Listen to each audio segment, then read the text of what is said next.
Benvenidos todos a Escampar la Boira.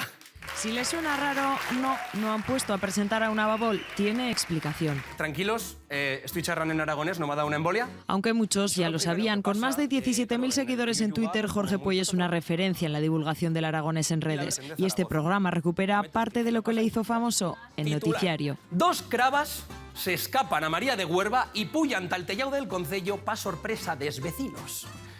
Ya tienen estrategia de marketing. ¿Quién sí tenenta Madrid veía el Rey León? Bien tenenta María de Huerva veía la crava violinista sobre el tellao. Pero a Escampar la Boira es mucho más. Reportajes a pie de calle, invitados famosos. ¿Quién es esta persona?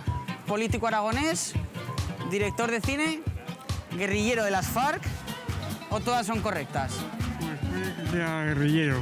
Algo guerrillero también, pero Alex Rodrigo es director de series como La Casa de Papel o El Último Show. Y como los espectadores, no necesitará charlar aragonés para entenderlo todo. Palabricas, palabros, pa la Chem, yo diré una definición. Con la B, verdura típica de Aragó en la que se agafe la fulla pa fer crispillos. Borraja. Molt bé, ale. En la C, procrastinam en tres fas recados pa parar xarrar. Pillar un...